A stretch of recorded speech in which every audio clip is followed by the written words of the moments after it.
On the third anniversary of our wedding, Isabella Rossi, my CEO wife in name only, was at the airport embracing her old flame who had just flown back into the country. The man, Julian, shot me a disdainful look. "So, you're the placeholder?"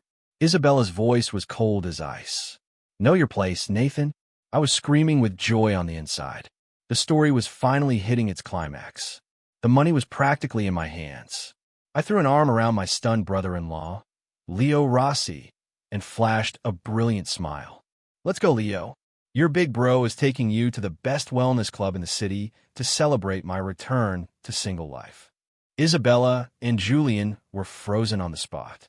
I practically had to drag Leo into the car. He was still in a daze. "Nate, are you insane?" My sister and that guy Julian, I slammed my foot on the gas and the car shot forward, leaving his unfinished sentence in the wind. "Call me Nate," I said. I glanced in the rearview mirror at the two rigid figures at the terminal exit, feeling so good I wanted to sing. "As of today, I'm not your brother-in-law anymore." Leo's mouth hung open. It took him a moment to form a sentence. "So, what am I supposed to call you? Call me Nate or your brother-in-arms." My name is Nathan Price, and I'm a man living his second life. 3 years ago, I was a corporate drone stuck in the soul-crushing hustle culture. Then I was dropped into the world of a cheesy old CEO romance novel, becoming the disposable, contractual husband of the female lead, Isabella Rossi. My mission was simple: play the part of the perfect husband who adored her, shield her from all the sleazy guys trying to get a piece of her family's fortune, and hold the line until her one true love, the one that got away, returned from abroad. When the contract ended, I would receive a $20 million severance payment in a luxury penthouse in the heart of downtown. For this day, I had put on an Oscar-worthy performance of a man deeply in love for 3 whole years. I sent good morning and good night texts like clockwork. I tracked her menstrual cycle more accurately than she did. She had a sensitive stomach, so I learned to make over 100 different custom blended herbal teas to soothe it. Everyone in the Rossi family, except for Leo, was convinced I was hopelessly devoted to Isabella. In reality, the only thing on my phone's notepad was a single countdown timer. The day the timer hit 0 was today. Leo finally snapped out of his shock. His expression a complicated mess. "Man, are you not even a little upset?" "My sister is being completely outlined. Today is your anniversary." I laughed. "Upset about what? He's the one who should be leaving. And our gig is the one that's over. This calls for a celebration. We're going to our secret spot." Our secret spot was the most expensive men's wellness club in the city. The first time I took Leo there, I won his loyalty for life. He was too young for the whiskey bar, but he wasn't too young for a deep tissue massage. The services from the top-tier massage therapists paired with gourmet sliders and truffle fries beat sitting in a dark room playing video games any day. Leo's eyes lit up. "Hell yeah, it's on me today. I'll use the allowance Izzy gave me to celebrate my man Nate breaking the chains." The car pulled up to the entrance of the Foundry Club. The manager himself came out to greet us, personally escorting us to the most exclusive VIP suite. Leo and I each sank into a plush recliner, our feet soaking in a warm herbal bath while therapists worked on our shoulders with just the right amount of pressure. I let out a long sigh of pure bliss. This was the life. My phone buzzed. It was a text from Isabella. "Nathan, where did you take Leo? Bring him home immediately." I put the phone on speaker and tossed it aside. Leo grabbed the phone and replied with a voice message in an exaggerated, studious tone. "Izzy, Nate, and I are at a study session. The tutor says we have a huge mock exam tomorrow. We're pulling an all-nighter. Don't bother us." After sending it, he winked at me and switched his phone to silent. I gave him a thumbs up. This kid had potential. Just then, there was a knock on the suite door. The manager poked his head in, looking uncomfortable. "Mr. Price, Ms. Rossi, and Mr. Vance are here. They're insisting on seeing you." Leo and I exchanged a look. That was fast. He shot up from his recliner. "Nate, what do we do? My sister is going to lose her mind." I took a slow sip of my tea. What's there to be afraid of?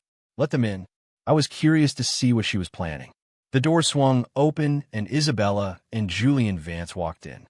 Isabella looked furious when she saw Leo and me, each happily digging into a gourmet milkshake. Her expression darkened even further. "Nathan, is this what you call a study session?" Julian stood behind her, a faint, mocking smile on his lips. His eyes swept over me as if I were something he'd scraped off his shoe. "Isabella, I told you some people just don't have any class. They're a bad influence on Leo." Leo slammed his milkshake glass down and jumped to his feet. "Who are you calling a bad influence?" "Vance, what's wrong with me and my brother hanging out? It's not like I have my SATs tomorrow." Isabella's brow furrowed as she scolded him. "Leo, is that any way to speak to Julian? Apologize." Leo jutted out his chin defiantly. "No, why should I? Why does he get to talk trash about Nate?" Julian put on a magnanimous air and chuckled. "Isabella, it's fine. Leo's still young. Let's just focus on the important matter at hand." He turned to me, his posture reeking of superiority, as if he were here to pass judgment. "Mr. Price, I'm aware of your arrangement with Isabella. Now that I'm back, your duties are concluded. Here's a check for $50,000.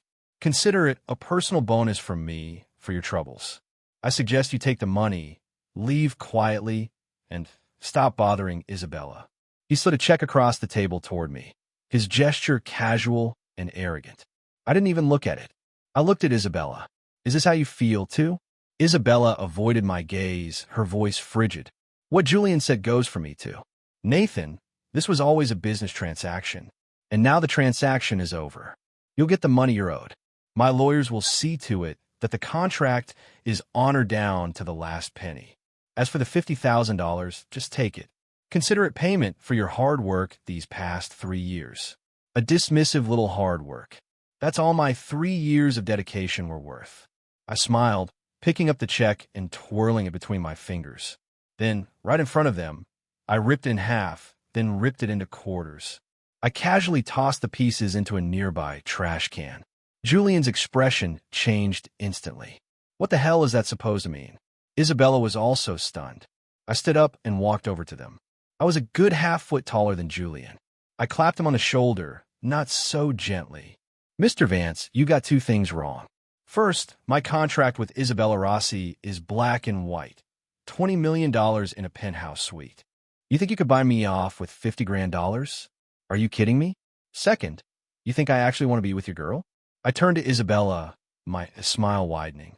"Don't get the wrong idea, Ms. Rossi. Just like you, I've been counting down the days until this contract was over. After all, who wants to spend their life faking it for an ice queen? It's exhausting. Now that your old flame is back, I'm finally free. I couldn't be happier. Bother you. Where do you get this confidence?" The color drained from Isabella's face inch by inch.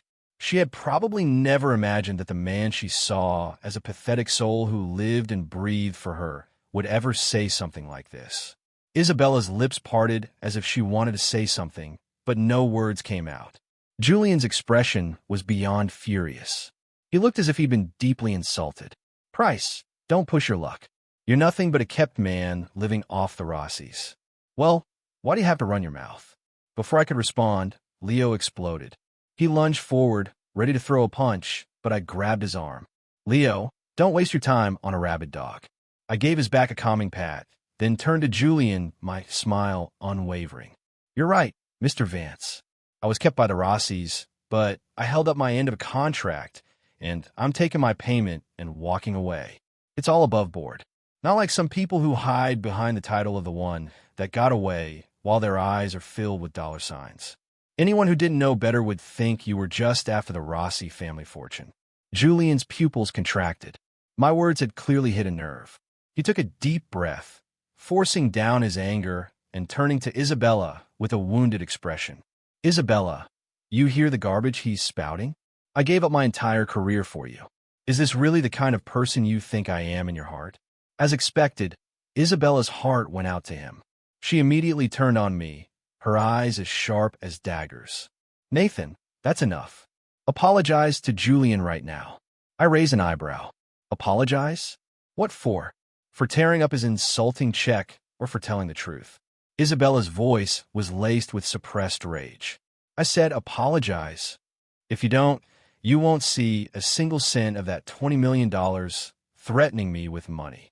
That was her go-to move. Too bad for her. It wasn't going to work. I pulled out my phone, opened the voice memo app, and casually held it out in front of her. Ms. Rossi, could you repeat what you just said? I want to make sure my lawyer hears it clearly. You're saying that if I don't apologize, you plan to unilaterally break our contract and withhold my compensation. That's a breach of contract. And the penalty for that, I believe, is double, isn't it? Isabella's breath hitched. She stared at me, her eyes wide as if she were seeing me for the first time. Julian tried to fan the flames from the side. Isabella, don't let him intimidate you. He's just a lowlife. If he wants to sue, let him sue. As if the Rossi family is afraid of some broke nobody. I put my phone away, a grin on my face as I looked at Julian. Mr. Vance is so generous, willing to help Ms. Rossi pay an extra $20 million right off the bat. It seems your love for her is truly the real deal. Julian was speechless. Leo, who had been watching the whole exchange with glee, couldn't hold back a snore of laughter. Isabella's face was a mixture of pale and flushed. It was likely the first time she had ever lost a war of words so completely. Finally, she took a deep breath and squeezed out a few words through her teeth. We're leaving.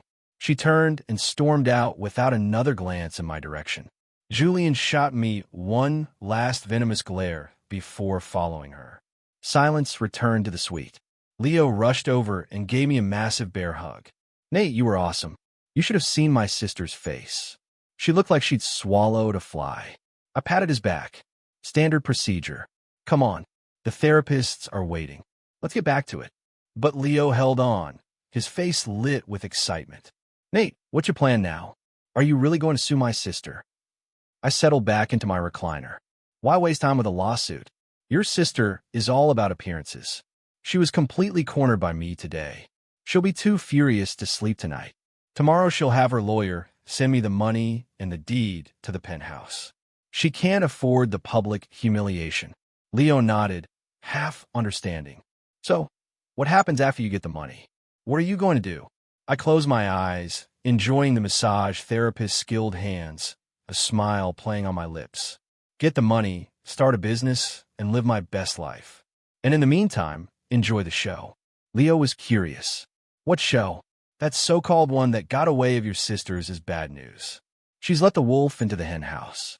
She'll have plenty to cry about later. And when that happens, you, my inside man, will have to provide me with first-hand intelligence. Leo pounded his chest in a pledge of allegiance. You can count on me, Nate. I'll be your most loyal informant. I never liked that two-faced jerk anyway. I smile, satisfied. I may not have earned much else these past 3 years, but turning my brother-in-law into an ally was a definite win. For, as I predicted, I received a text from my bank the next morning. A long string of zeros, exactly $20 million. Immediately after, a call came in from an unknown number. It was Isabella's lawyer. Mr. Price, the $20 million has been transferred to your account. The deed for the top-floor penthouse at the Pinnacle Towers has also been processed. You can move in at your convenience. Also, Ms. Rossi asked me to convey a message. She hopes that you will refrain from appearing before her or any member of the Rossi family in the future, and especially that you no longer contact Leo. I let out a small laugh. Understood? And please convey a message to Ms. Rossi for me. It was a pleasure doing business with her. After hanging up, I immediately shared the good news with my inside man. Leo picked up on the first ring. Nate, did the money come through? It's here in the penthouse top floor. The one with the sky pool. I could hear Leo sucking a breath in envy. Holy crap. The Pinnacle Towers. Izzy wouldn't even live there herself. And she gave it to you. She must be absolutely livid. I could just picture Isabella's ice-cold expression as she signed the papers. Whether she's livid or not, I don't know. All I know is I'm moving tonight. Want to come over for a housewarming? Yes, absolutely. I'm skipping class and coming right now. I hung up and started to pack my few belongings. There wasn't much to pack. For the past 3 years, the mansion I lived in, the car I drove, and most of the clothes I wore were all provided by the Rossi family. The only thing that was truly mine was a single suitcase. Inside were a few of my old clothes and my private fund that I had built up over the last 3 years. Although the contract stipulated that Isabella was responsible for all my expenses, I had used my knowledge from my past life to make some discreet investments. I played the stock market, bought into crypto, and invested in a few small startups I knew would blow up. Now, my little private fund had grown into a very substantial sum. That money was my real safety net. The $20 million was just icing on the cake. As I rolled my suitcase out the mansion doors, I didn't feel a single shred of nostalgia. Every corner of this place was filled with suppression and pretense. Now I was finally free. The Pinnacle Towers. I swiped my key card, rode the elevator to the top floor, and stepped out into a private foyer. After a fingerprint scan, the door opened, and the view took my breath away. Massive floor-to-ceiling windows offered a panoramic view of the entire city skyline. The decor was minimalist and modern, with a black, white, and gray color palette that was exactly my style. The living room, dining area, and open-concept kitchen flowed together, creating an immense sense of space. Upstairs were the bedrooms and an office. And outside, a huge terrace featured a stunning azure swimming pool. It was even better than I had imagined. Isabella was a master at psychological torment, but when it came to fulfilling a contract, she was surprisingly thorough. As I was admiring my new home, the doorbell rang. It was Leo, backpack slung over his shoulder, panting. "Nate, I'm here." He walked in and was immediately blown away by the apartment. "Oh my God, this is insane." He tossed his backpack aside and did a celebratory roll on the enormous sofa. I grabbed a Coke from the fridge and tossed it to him. "Like it? You can come by whenever you want. Your sister can't say anything about it anymore." Leo chugged half the Coke and let out a satisfied burp. "Nate, you're the best." "All right, check this out." He pulled his phone out of his backpack and played a video. It was a Rossi family dinner. Isabella was at the head of the table with Julian seated beside her. The whole Rossi clan was gathered around, showering Julian with praise. My, Julian is so accomplished at such a young age. So much better than some people. I agree. He's the one who's truly worthy of our Isabella. In the video, Isabella listened with a faint smile, not refuting any of it. Julian, meanwhile, played the part of the perfect gentleman, handling the compliments with grace. Leo provided quiet commentary. This was from last night's dinner. A welcome home party for my new brother-in-law. I recorded it secretly. Look at my mom's face. She's practically ready to adopt him. I watched the parade of hypocritical faces without any feeling. I had seen this kind of thing plenty of times over the last 3 years.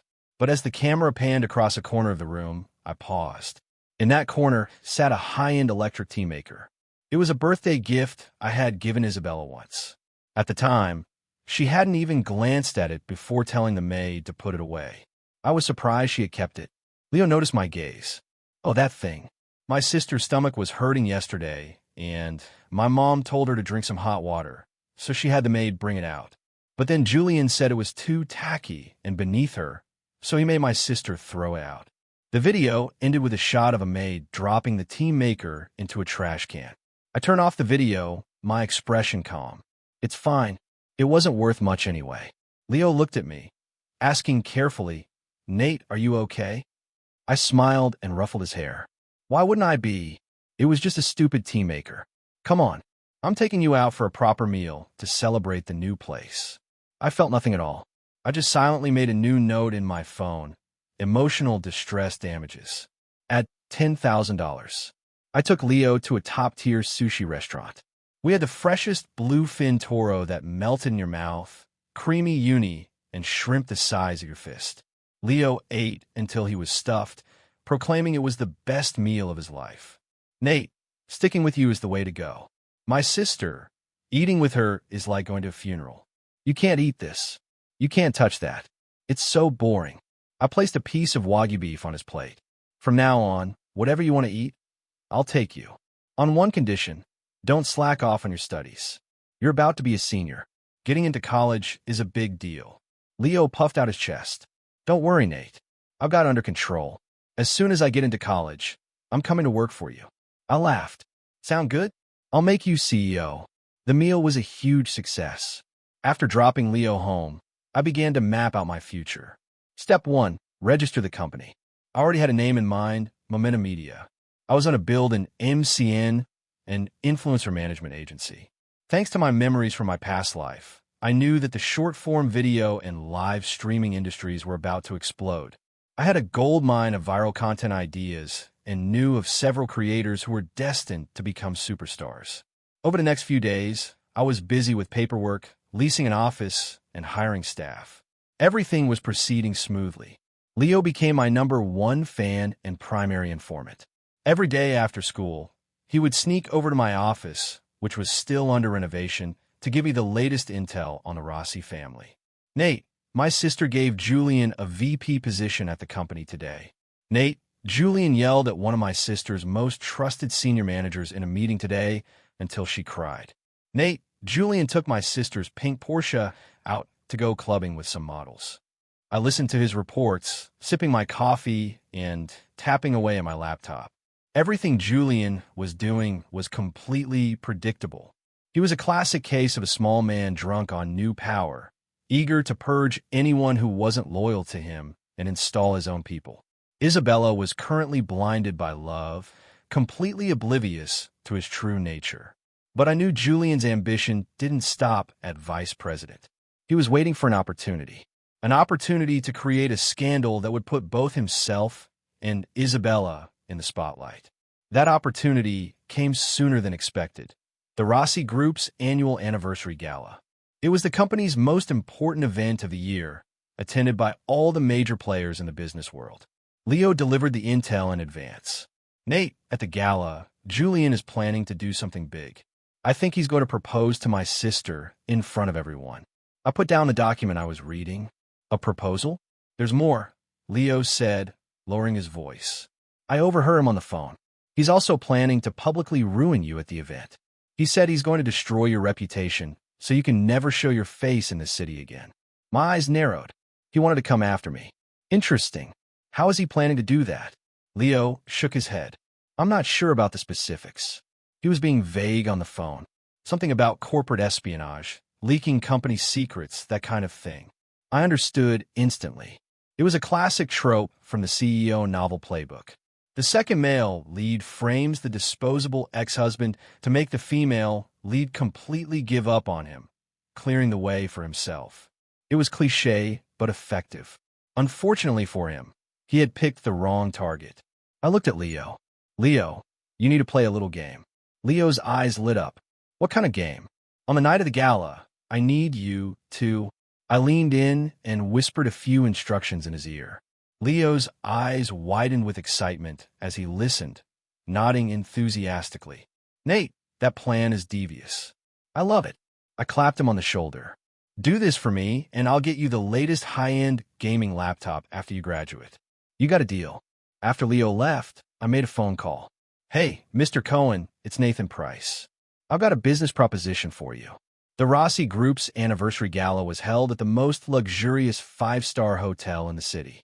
I didn't have an invitation, but getting in was the easy part. I changed into a server's uniform, picked up a tray, and blended seamlessly into the staff. The ballroom was a sea of glittering gowns and sharp tuxedos, the air buzzing with conversations and the clinking of champagne glasses. Isabella, dressed in a stunning silver couture gown, was on the arm of Julian, who wore a pristine white suit. They moved through the crowd like royalty, accepting congratulations. They really did look like the perfect couple. I could hear the whispers around me. I heard the CEO is finally divorcing that useless husband of hers. Really? That fantastic Mr. Vance is a much better match for her. Exactly. That Price guy was just a gold digger. Good riddance. I walked past them, tray in hand, my face a mask of professional indifference. The celebration reached its peak midway through the evening. Julian took the microphone and stepped onto the stage. He gazed lovingly at Isabella in the crowd. Isabella, meeting you is the luckiest moment of my life. Tonight, in front of all our friends, I want to... He trailed off, his expression suddenly changing. He looked as if he'd just received some terrible news, his face hardening with gravity and rage. He glared toward a section of the crowd and shouted, Nathan Price, get out here. Every head in the room turned in my direction. I stepped out from the shadows of the crowd, still dressed in my server's uniform. A stunned silence fell over the room, followed by a wave of murmurs. What is he doing here dressed like that? Did he sneak in? How embarrassing. The color drained from Isabella's face. She probably never imagined I would show up like this. Her eyes were filled with a mixture of shame and disgust. Julian stared at me, his face a mask of pain and disappointment. Nathan, I never thought you were this kind of person. Isabella has been nothing but good to you. Why would you betray her? Why would you betray the Rossi Group? He held up a flash drive. For those of you who don't know, the Rossi Group is currently in a bidding war for a major piece of real estate on the West Side. This is our company's most important project for the second half of the year, and our final bid proposal is on this very flash drive. But just a few minutes ago, our competitor, Vantage Corp, suddenly submitted a bid with a price identical to ours. Our confidential information has been leaked. The entire room erupted in gasps. Everyone knew what this meant. Corporate espionage was the lowest of the low in the business world. Julian pointed a finger at me, his voice ringing with righteous fury. And the person who leaked this information is him, Nathan Price. He was seen sneaking into Isabella's office. We checked the security footage, and it confirms it. Nathan, you sold out your own wife. You sold out her family all for money. Have you no shame? His speech was a masterful performance of passion and heartbreak. All the guests turned to me with looks of contempt and anger. Isabella stared at me, her body trembling with rage.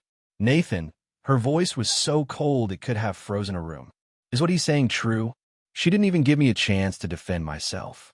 She had already declared me guilty. I looked at her and found the situation almost comical. This was the woman I had loved for 3 years. Never questioning, never looking for the truth, always choosing to believe someone else. Before I could speak, Julian added more fuel to the fire. Isabella, don't even bother asking him. I've already called the police. He'll be here any minute. A corporate criminal like him needs to face the full force of the law. Calling the police.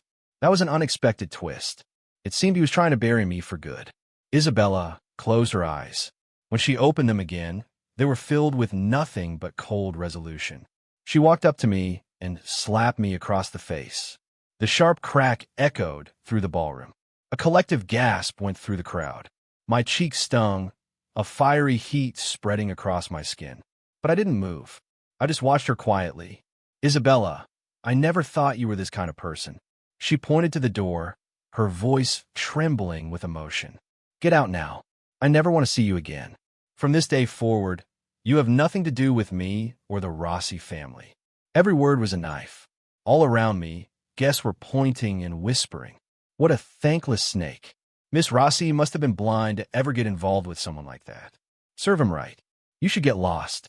The humiliation was palpable. Julian stood to the side, a triumphant smirk playing on his lips. He thought he had won. He thought I would scurry away like a beaten dog, disgraced and condemned by all. He was wrong. Not only was I not broken, I actually smiled. I took out my phone and selected an audio file. A familiar smug voice filled the entire ballroom, amplified by the microphone system. That guy Price is an idiot, and Isabella is just as stupid. She believes whatever I say. I already faked the security footage of him entering the office, and I made sure only his fingerprints are on the flash drive. Why expose him at the gala? He'll be finished. His reputation will be destroyed, and the cops will take him away on the spot. Once he's out of the picture, I'll propose to Isabella and the Rossi empire. We'll be mine for the taking. The recording was crystal clear. It was the entire conversation of Julian in his study, bragging to a friend about his master plan. The ballroom fell into a dead, shocked silence. The expressions on everyone's faces were frozen. The looks of contempt and anger were still there, stuck, slowly being replaced by shock and utter disbelief. The color drained from Julian's face, leaving it as white as a sheet. His smug, confident expression shattered like a cheap mask, revealing the pure panic underneath. "No, that's not real," he stammered, shouting incoherently. "It's fake. It's been doctored. Price, you're framing me." I stopped the recording and calmly put my phone back in my pocket. "Framing you, Mr. Vance?" You could say a lot of things, but you should be careful with your words. As for whether this recording is doctored, I think the forensic team at the police department will have a more professional opinion than you. I turned to look at the utterly petrified Isabella. She swayed on her feet, looking like she might collapse at any moment. She stared at Julian in disbelief, her eyes filled with pain and confusion. She probably couldn't fathom how the man she had loved for years, the one that got away, whom she would have done anything for, could turn out to be such a scheming, vicious person. I pulled a document from my pocket. It was a copy of our original contract. In front of everyone, I tore it to shreds. The pieces of paper fluttered down around me like snowflakes. Congratulations, Isabella. Your old flame is back. As for our contract, I'm unilaterally declaring it void. Effective immediately. My voice wasn't loud, but in the silent hall, every single person heard it, and you can keep the $20 million penalty. Consider it compensation for the emotional distress I've endured for the past 3 years. I scanned the room, my eyes passing over the guests who had been pointing fingers at me just moments before. Finally, my gaze settled back on Isabella and Julian. I broke into a wide, brilliant smile. I wish you two a long and happy life together. You deserve each other. With that, I turned my back on the chaos and uproar behind me under the stunned gazes of everyone present. I shrugged off the ill-fitting server's jacket and dropped it to the floor. Then, with my back straight, I walked out without a second glance. As I reached the hotel entrance, I heard sirens approaching. I knew those were the police Julian had called for me. Now the person they were coming for was him. The irony was delicious. Outside the hotel, Leo was waiting anxiously. He rushed over the moment he saw me. "Nate, are you okay? Did my sister hit you?" He saw the red mark on my cheek, and his eyes immediately welled up. "She hit you. I'm going to go give her a piece of my mind." I grabbed his arm. "It was just a slap. It doesn't hurt. Compared to the show that just went down in there, this is nothing." Leo was still furious. "I don't care. She had no right to hit you." I smiled, pulled a set of car keys from my pocket, and tossed them to him. "A reward for my star player. This is for you." Leo looked down at the keys in his hand and saw the logo of a supercar brand he had only ever dreamed of owning. His eyes went wide. "Nate, this is way too much. Take it. I can afford it. From now on, you're flying with me." I slung my arm around his shoulder and looked out at the glittering city lights. From this day forward, Nathan Price's life was truly beginning. I launched Memento Media in record time. I leased an office in a top-tier skyscraper in the CBD, just 2 blocks from my new penthouse. Using my nest egg and my knowledge of the future, I quickly signed several creators who were on the verge of becoming massive stars in the live streaming and short-form video space.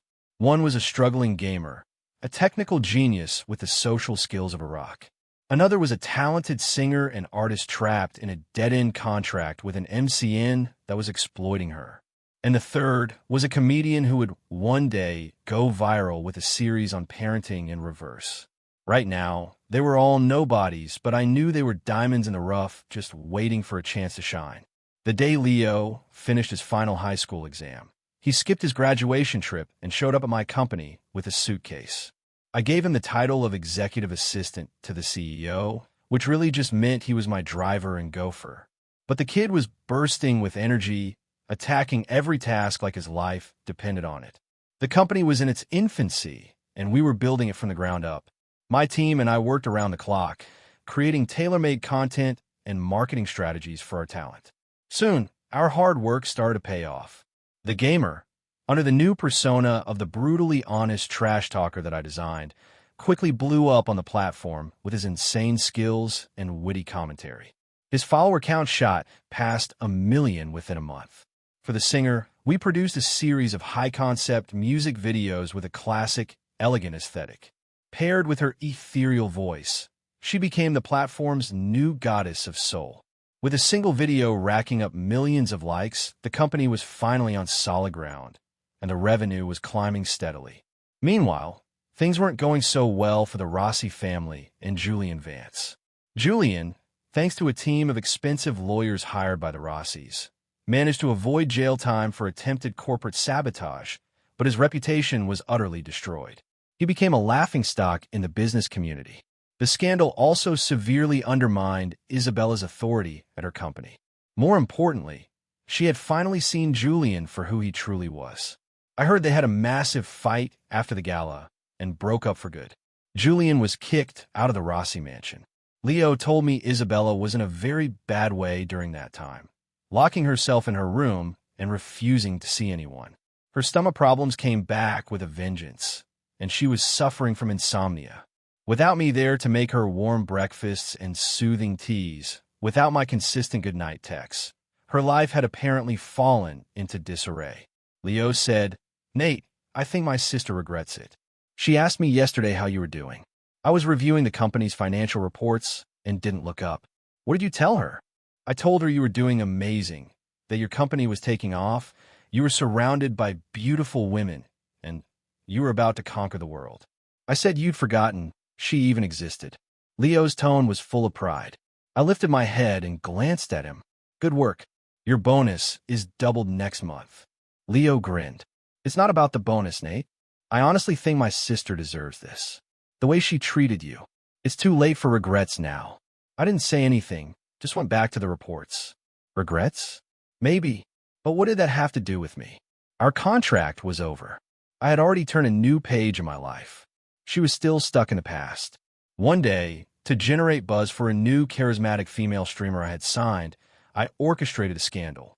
I took her to a high-end restaurant in my new sports car. Then, I had a paparazzo I'd hired take some candid shots. The photos were all over the internet in no time. Hashtag momentum, hashtag medieval romance, hashtag mysterious millionaire dines with streamer. The pictures were perfectly framed to look intimate. Me leaning in to cut her steak, her smiling at me adoringly. Attractive couple, luxury car, fancy restaurant. It was the perfect recipe for a viral story. My company and the streamer's popularity skyrocketed overnight. I knew Isabella would see the news. Sure enough, that night, I got a call from an unlisted number. I answered but said nothing. There was a long silence on the other end. Then a familiar voice, trembling slightly, spoke. "Nathan," it was Isabella. "It's me." My tone was calm, distant. "Ms. Rossi, is there something I can help you with?" The formal Ms. Rossi seemed to sting her. She paused again. I saw the news. Her voice was barely a whisper. "Did you get a new girlfriend?" I let out a soft laugh. "Ms. Rossi, I don't see how that's any of your business. We have no relationship anymore. If you only called to ask me that, then I'm afraid I have to go. I'm very busy." "Nathan," she called out, her voice urgent. "Can we meet? I want to talk to you." I stood by my office's floor-to-ceiling window, looking down at the river of headlights below. "Ms. Rossi, I don't think there's anything for us to talk about. Please don't disturb my new life again." With that, I hung up the phone and blocked the number. The city lights outside were a dazzling, blurry constellation. In my world, there was no longer a place for her. Hanging up on her didn't deter Isabella. She started trying to force her way back into my life through various means. She would wait for me outside my office building. One evening, there was a torrential downpour. She stood there without an umbrella, completely soaked, her hair plastered to her face. She looked pathetic and miserable. Even the young woman at my building's front desk felt sorry for her. "Mr. Price," she said, "Ms. Rossi is downstairs. Should we maybe invite her up?" I stared out the window at the sheets of rain, my face impassive. "No, let her wait." She wanted to play the victim in a tragedy. I refused to play along. She thought she could make me feel guilty, make me soften. Too bad for her. The Nathan Price of today wasn't the subservient self from 3 years ago. After 2 hours in the rain, she finally gave up and hailed cab. The next day, Leo told me she had come down with a high fever and had spent a day in hospital. All I said was, "Oh." Then I slapped a new project proposal down in front of Leo. "Stop gossiping. I need you to oversee this project. Do a good job, and I'll get you a new car." Leo immediately forgot all about his sister, his eyes lighting up as he dove into the proposal. Besides waiting for me after work, Isabella also started trying to cook. She was probably trying to replicate all the things I used to do for her. She would prepare elaborate lunches and have them delivered to my office's front desk. The receptionist would bring them to me with a troubled expression every time. Mr. Price, this is from Miss Rossi. I wouldn't even glance at it. Throw it out. Or, if any of you want it, you can share it. Then in front of all my employees, I pick up my phone. Hey, Sarah. Order everyone the deluxe afternoon special. Lobster rolls, shrimp cocktails, grilled oysters, the works. It's on me. A cheer would erupt through the office. Isabella's lovingly prepared lunch was instantly rendered a joke. She must have heard about these incidents from Leo. So, she shifted her focus to her last resort, her dear younger brother. She began showering Leo with gifts. The newest sneakers, limited edition gaming consoles, even a motorcycle he had been talking about for ages. She thought she could bribe him into putting in a good word for me. Instead, Leo immediately listed everything she gave him on eBay. His product description was brutally blunt. Gifts from my ex-sister-in-law. Feels like bad juju distracting me from my studies. Selling for 90% off. My loss is your gain. The story quickly spread through their social circles. Isabella became the laughingstock of the city's elite.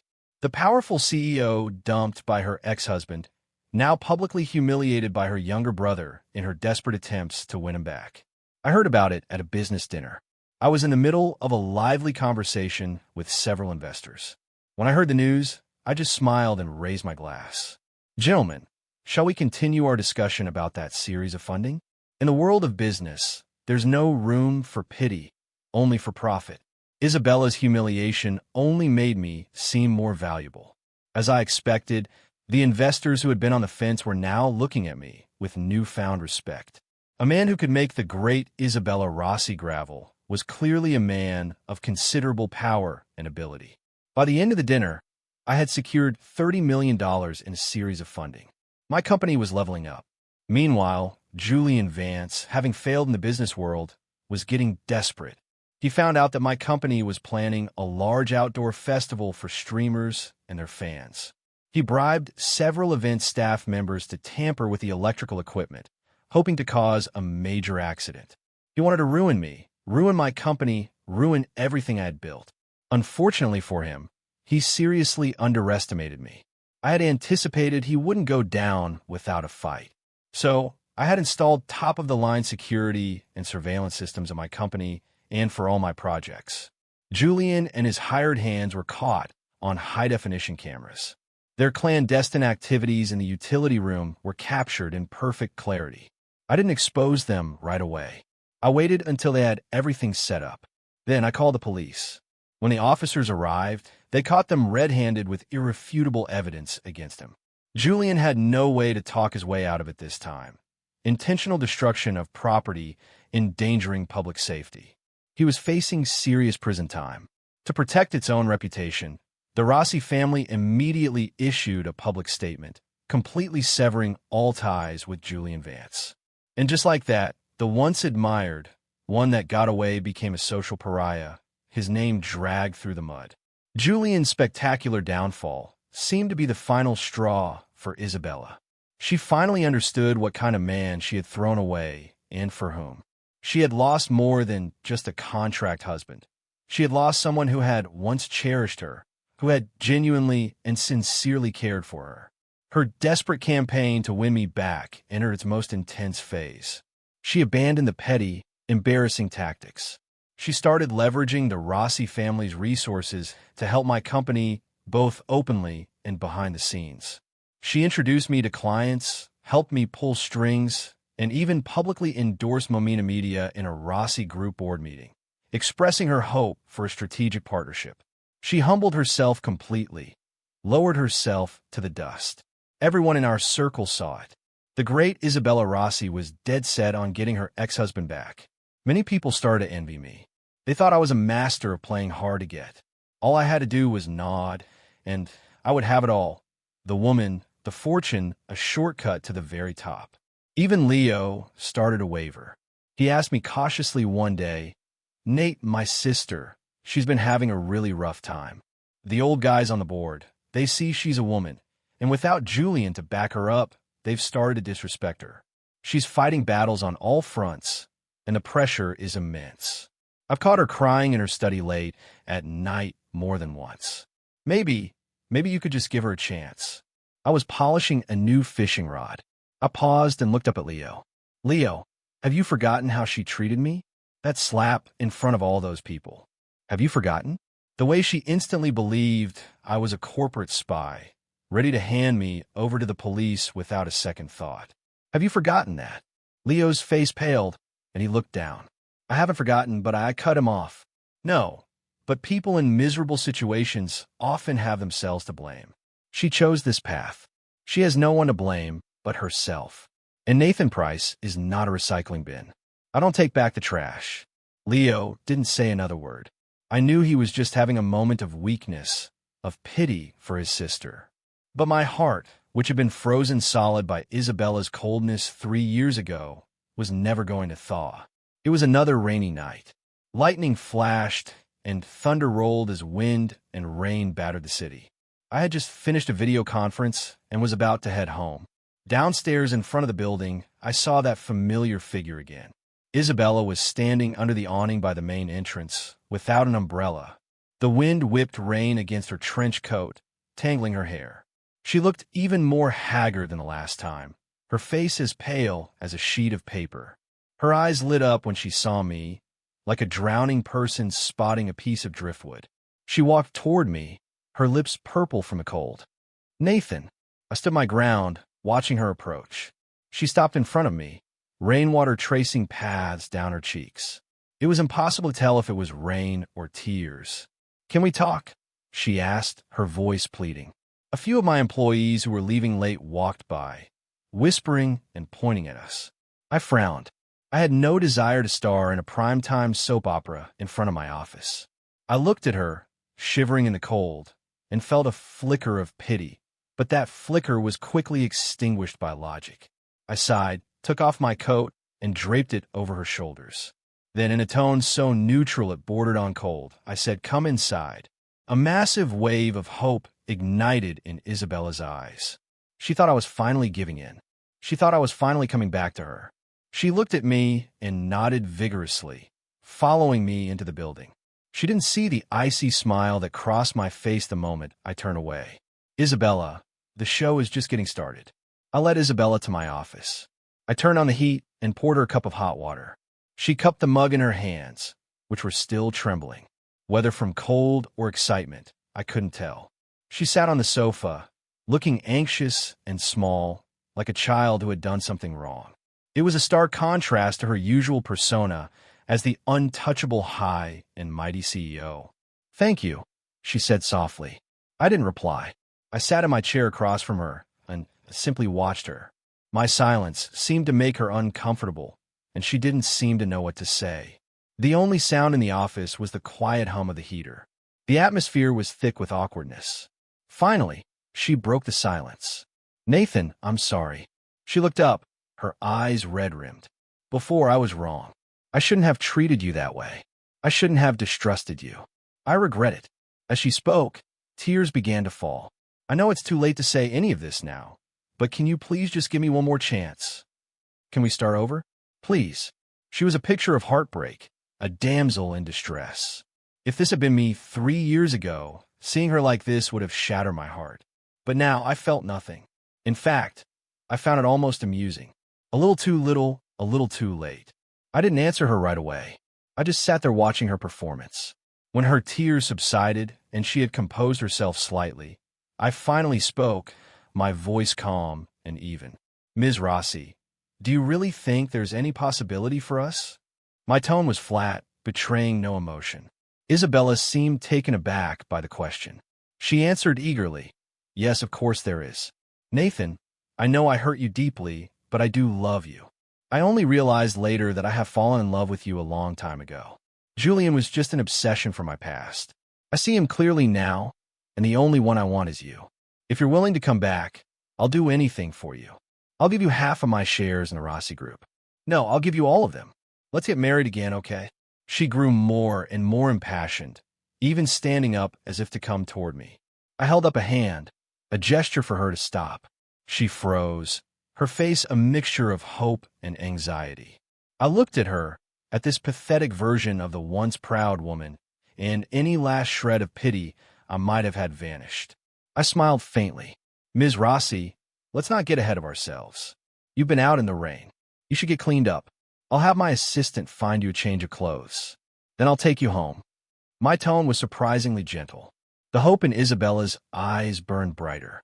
She thought my resolve was wavering, that I was offering her an olive branch. She nodded eagerly. Okay, whatever you say."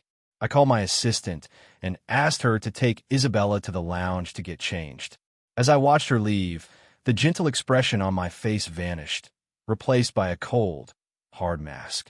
"You think this is a new beginning, Isabella?" "No, this is the final judgment I have prepared for you."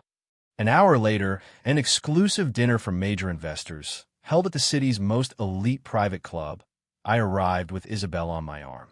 She was now dressed in a chic professional pantsuit, her makeup flawlessly applied. Her presence immediately caused a stir. The moment I walked into the venue with her, a hush fell over the room. It was followed by a wave of curious, surprised, and knowing glances. Everyone assumed we were back together. Isabella was clearly relishing the attention. She stood tall, a confident smile on her face once again. The radiant CEO of the Rossi Group. She thought she had won me back. Halfway through the dinner, Isabella suddenly picked up a microphone and walked onto the stage. She looked at me, her eyes filled with an all-consuming love. "Ladies and gentlemen, friends, I'd like to take this opportunity to make an announcement." She took a deep breath, her voice ringing through the hall. "On behalf of the Rossi Group, I have decided to make an unconditional strategic investment in Momentum Media. And furthermore," she paused, her gaze fixed on me, burning with intensity. "I, Isabella Rossi, hope to have a new beginning with Mr. Nathan Price. Nathan, will you give me another chance?" She had just proposed to me in front of the entire business elite. She believed that by tying our businesses together and making this public declaration, she was making me an offer I couldn't refuse. She thought her victory was assured. Every eye in the room turned to me, waiting for my answer. I met the gazes of the entire room and walked onto the stage with a smile. I took the microphone from Isabella's hand. She looked at me, her eyes shining with the certainty of triumph. The room was silent. Everyone held their breath, ready to witness the reconciliation of the century. I cleared my throat and looked out at the audience. "Thank you very much. Thank you to all our guests, and thank you, Ms. Rossi, for your generous offer." The smile on Isabella's face deepened. Then my tone shifted. "However, I think there may be a misunderstanding about me, about Ms. Rossi, and about the nature of our relationship." Isabella's smile froze. I ignored her, turning and nodding toward the large screen behind the stage. It flickered to life. The first slide was a close-up of a document. The title was in huge, bold letters, "Prenuptial," and below it, a line of text clearly outlining the core term. "The term of this contract shall be 3 years. Upon the expiration of the contract term, the marital relationship shall be automatically dissolved. The two parties shall henceforth go their separate ways." The room exploded with murmurs. The color drained completely from Isabella's face. I continued, my voice steady as if narrating a story about someone else. 3 years ago, Ms. Rossi and I signed this agreement. I, Nathan Price, was to play the role of her husband for 3 years, shielding her from unwanted attention. In return, she, Isabella Rossi, would pay me a fee of $20 million and provide one piece of real estate. It was a fair transaction, a purely professional employer-employee relationship. I clicked to the next slide. It was a detailed, illustrated log of my work duties over the past 3 years, broken down day by day. In these 3 years, I fended off 27 unwanted suitors for Miss Rossi, a list that includes, but is not limited to, chasing off harassing heirs and dealing with distant relatives trying to get a piece of her fortune. In these 3 years, Miss Rossi suffered from stomach pain 108 times. I prepared soothing herbal teas for her 108 times. The ingredients and preparation methods for each are on record.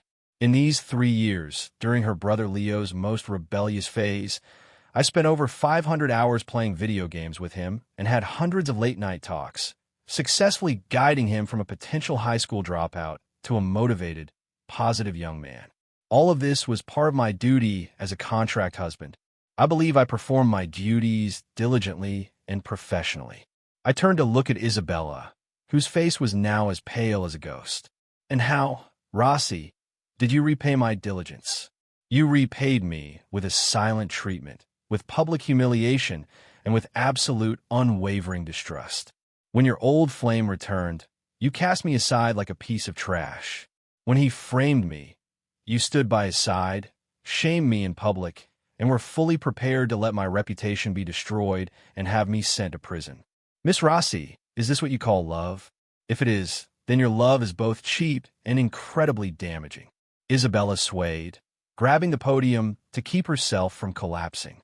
Her mouth opened, but no words came out. My words were daggers, and each one had hit its mark. I gave her no time to recover, delivering the final fatal blow. As for your investment, my voice changed, and I pointed to a man in the front row, a kindly-looking man with a broad smile. Mr. Davis, I believe we can now officially announce the $30 million series of funding for Momentum Media that we finalized last week. Correct. The man, a major venture capitalist, stood up with a grin and took a microphone.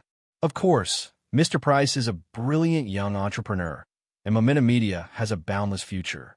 We at Apex Capital are honored to be the lead investor for their Series A round. He walked on the stage and shook my hand warmly. The cameras flashed relentlessly. The room was in an uproar. Everyone finally understood. I didn't need the Rossi family's money. I had already secured a bigger, better, more powerful partner. Isabella's public declaration of love and her investment offer had been exposed for what it was, a one-woman show, a humiliating, self-inflicted disaster. I released Mr. Davis's hand and looked at Isabella one last time. She stood there, ashen-faced, as if her soul had been ripped from her body. I gave her the most genuine, liberated, and brilliant smile I had shown in 3 years.